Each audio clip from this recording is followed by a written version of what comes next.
பார்த்துக்கிட்டுதான் எல்லா சிலுவைகளையும் அவள் சுமக்கிறாள். ஒரு பெண்ணுக்குத்தான் இந்த கடமையை காலம் கொடுத்திருக்கிறது. இத ஒரு ஆண் செய்ய முடியாது. நீங்க குழந்தை பெத்துக்கிட்டீங்களான்னு கேட்டாங்க. எனக்கு ஆசைதான். ஒரு குழந்தை கருவுற்று 10 மாதம் சுமந்து அதை பெற்று அதற்கு பாலூட்டி அதை வளர்த்து ஆளாக்கி என் கண் முன்னால் அது நடனமாடுகிற காட்சியை பார்க்கணும்னு எனக்கு ஆசை இருக்கு. காலமும் கடவுளும் அந்த வாய்ப்பு ஆண்களுக்கு தந்திருக்காங்களா? இல்ல. தாய்மையும் பெண்மையும் அது பெண்களுக்கே கடவுள் தந்திருக்கிற வரம். இதுல நீங்க பெருமைப்படலாம். அதனால்தான் மங்கையராக பிறப்பதற்கே மாதவம் செய்திட வேண்டும் அம்மான்னு சொல்லி இந்த நாட்டுல கவிமணி தேசியவனாக உள்ள பாடணும். ஒரு குடும்பம் பெண்களால் துலங்குகிறது. ஆண்கள் வருவாயிட்டலாம், வசதியானவனாக இருக்கலாம். வீடு வீடாக இருக்கும்னா ஒரு பெண்களுக்கு தான் அதுல பங்கு அதிகம். ஆண்களும் அதுல பங்கெடுத்துட்டா ரெட்டிப்பு சந்தோஷம். ஆண்களும் பெண்களுமாக இசைந்துட்டாங்கன்னு வச்சுக்கிடுங்க, குடும்பம் எங்கேயோ போயிடும். அப்ப அந்த குடும்பத்தை பொண்ணு கோவில் இருக்கு, ஐயா பக்கிரிசாமி வாண்டையர்லன்னா இது நடந்திருக்குமா? நடக்காது. ஒருவன் ஊருக்கு ஒருத்தர் இருக்கான் திருப்பணி செய்வதற்கு.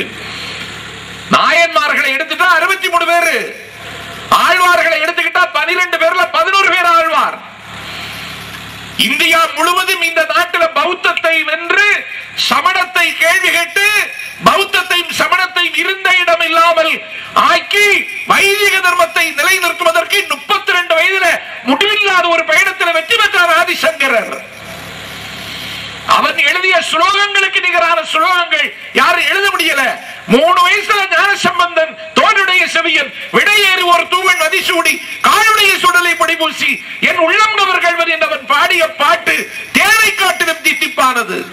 கூட்டாயினவாறு விளக்ககளில் கொடுமைகளை செய்தன அலறியேன் ஏற்றாய் அடிக்க இரவும் பகலும் என்னை பெரியாது வணங்குவன் எப்பொழுதும் என்று சொல்லி சூளை நோய்க்கு ஆளாகி அப்பர் பாடிய பாட்டும் 63 நாயன்மார்கள் செய்திருக்கிற உளவார பண்ணியும் அவர்கள் செய்திருக்கிற சமூகத்திற்கும் சமயத்திற்கும் செய்திருக்கிற தொண்டும் இந்த நாட்டில் திருத்தொண்டர் மாக்கதை என்று சொல்கிற பெயரால் சேக்கிழாரினுடைய பெரிய புராணம் வியந்து பேசுகிறது. என் பெருமைக்குரியவர்களே, ராமாயணத்திற்கு இல்லாத பெருமை, மகாபாரதத்திற்கு இல்லாத பெருமை, கந்த புராணத்திற்கு இல்லாத பெருமை சேக்கிழாரினுடைய பெரிய புராணத்திற்கு இருக்கிறது என்றால் அதுதான் தொண்டர்களினுடைய கதையை பேசியது. பக்தியை முடிச்சிடுறேன் துலங்க செய்வதற்கு அவ்வளவு விலை கொடுத்திருக்கிறார்கள். ஒரு ராமகிருஷ்ண பரமஹம்சர் ஏற்றி வைத்த ஆன்மீக தீபம் இந்தியாவில் இன்னும் அணையாமல் இருக்கிறது. ஒரு விவேகானந்தர் ஏற்றி வைத்த ஞான தீபம் இந்தியாவில் இன்றைக்கும் சுடர்விட்டு எரிந்து கொண்டிருக்கிறது.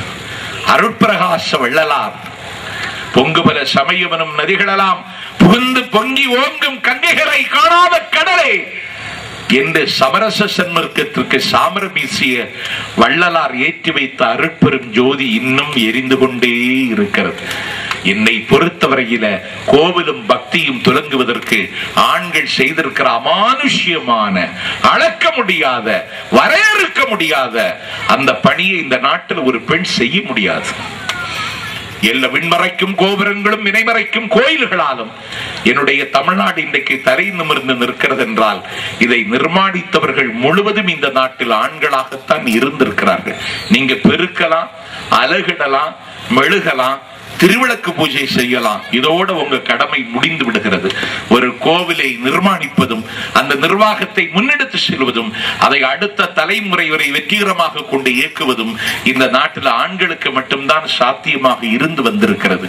அதனால் தான் அண்ணன் சொன்னார், வாழால் மகவறிந்து ஊட்ட வல்லே நல்லன், மாது சொன்ன சூழால் இளமை துறக்க வல்லே நல்லன், நாளாறு கண்ணிடந்து அப்பவல்லே நல்லன், இனி ஆளாவது எப்படியோ காலத்தியப்பனுக்கு என்று பட்டினத்தடிகள் கச்சியகம்பனுடைய சன்னிதானத்தில் போய் ஆளாவது எப்படியோ என்று ஏங்கினான் என்றால் இப்படி கோவிலும் குடும்பமும் ஆளானதற்கு காரணமே ஆண்கள் தான் என்பது பட்டினத்தாருடைய வாக்கு.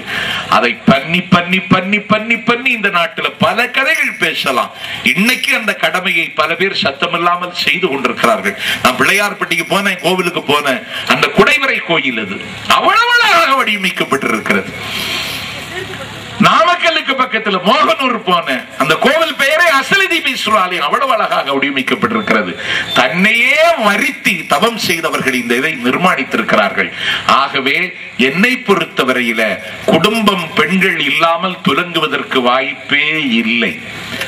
ஆனால் கோவில் துலங்க வேண்டும் என்றால் ஆண்களினுடைய பங்களிப்பு இல்லாமல் சாத்தியமில்லை.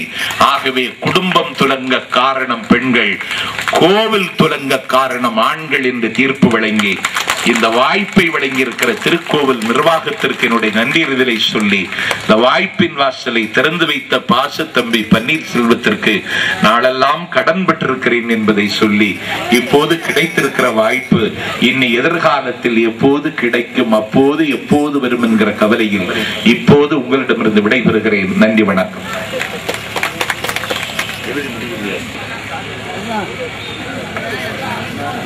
பதிவு வைக்க வேண்டும் என்று மிக ஆவல். அண்ணனிடம் விவாதம் செய்யக்கூடிய பேச்சாளர்கள் யார் என்று கேட்க நானும் சிந்தைக்கினிய நண்பர் பன்னீரும் போகும் பொழுது பெயர்களை சொல்லிவிட்டு அவருடைய பட்டத்தை வரிசைப்படுத்தி சொன்னார். ஆனால் அண்ணன் MA MPhil முடித்ததை சொல்லாமல் நாம தான் ஒண்ணு இல்லாமல் அலைகிறோம் என்று சொன்னார். அப்பொழுது நான் சொன்னேன் அண்ணனிடம், உங்களை ஆய்வு செய்தால் ஏகப்பட்ட முனைவர் பட்டம் பெறுவார்கள் என்று கூறினேன். அப்பொழுது கொஞ்சம் காலம் கடந்து சொன்னார், வைகோ பேச்சில் ஆளுமை அப்படிங்கிற ஒரு தலைப்பை வச்சு என்னுடைய உறவிற்கு முனைவர் பட்டம் பெறுகிறதா சொன்னார். அப்பொழுது எனக்கு ஒரு மகிழ்ச்சியான செய்தி கிடைத்தது. அது என்னுடைய குருநாதர் சிவ திருமணிநாதன் பக்கத்திலே மாவீரன் என்று போட்டக்கூடிய பட்டுக்கோட்டை விஸ்வநாதன் இருந்த நினைவு நிலையத்தில் புரட்சி புயல் வைகோ பேசும்போது ஒரு கருத்தை சொன்னார். அது எனக்கு நினைவுக்கு வந்தது. அந்த கருத்தை இங்கே உங்கள் முன் சொல்ல விரும்புகிறேன். அவர் வி கேன் அப்படிங்கிற ஒரு புத்தகத்தை எழுதி உலகத்தினுடைய முதல் குடிமகன் சர்வ வல்லமையும் படைத்த அமெரிக்க அதிபராக வருகின்ற தரத்தில் தேர்தல் களத்தில் இருந்த பராக் ஒபாமாவை நேர்காணலுக்காக சந்திக்கின்ற வாய்ப்பை கேட்கிறார். அப்பொழுது அவர்கள் கைகுலுக்க மட்டுமே கன நேரம் உங்களுக்கு ஒதுக்கப்படும், நேர்காணலுக்கு நீண்ட நேரம் கொடுக்க முடியாது என்று மறுத்துவிட்டார்கள். அப்பொழுது வைகோ அவர்கள் வரிசையில் நின்று கை கொடுக்கும் பொழுது ஒரு வாசகத்தை சொல்கிறார். I am Vaiko, come from India. It is land of Mahatma and democracy, vibration of democracy அப்படிங்கிறார். அப்பொழுது ஒபாமா அவர்கள் அசந்து போய், அதாவது அதனுடைய தமிழ் வாசகம் என்னவென்றால், காந்தி பிறந்த தேசமும் உயிர் துடிப்பான ஜனநாயகம் நாடான பாரத நாட்டில் இருந்து நான் வருகிறேன், என்னுடைய பெயர் வைகோ என்று கூறுகிறார். அந்த ஒபாமாவிற்கு ஒவ்வொரு மனிதனுக்கும் ஒரு பிரேக்கிங் பாயிண்ட் இருப்பார்கள். ஒபாமா, நெல்சன் மண்டேலா, நம்முடைய மகாத்மா காந்தி, ஆப்ரஹாம் லிங்கன் இவருடைய பெயர்களிலே அதிக பற்றுதலும் பாசமும் கொண்ட காரணத்தினால் அன்றைக்கு வைகோ அவர்களுக்கு 5 நிமிடம் அந்த தருணத்திலே நிமிடம் ஒதுக்கி தருகிறார். வைகோ அவர்கள் பேசுகிறார் அவரிடம். அப்ப அந்த சாதுரியம், அந்த வல்லமை அவரிடம் இருந்ததினால் வைகோ பேச்சில் ஆளுமை அப்படின்னு அந்த கருத்தை எடுத்திருக்கிறாங்க. அதே போல அண்ணனே ஒரு இலக்கியம், அவர்களை ஆய்வு செய்தால் நிறைய முனைவர் பட்டம் வாங்கலாம் என்று நான் சொன்னேன். இந்த வளாகத்திலே நாங்கள்லாம் சிறியவர்களா இருந்த காரணம் நாள் முதல் பல நிகழ்வுகள், கலை நிகழ்வுகள் இதைத்தான் சந்திச்சிருக்கோம்.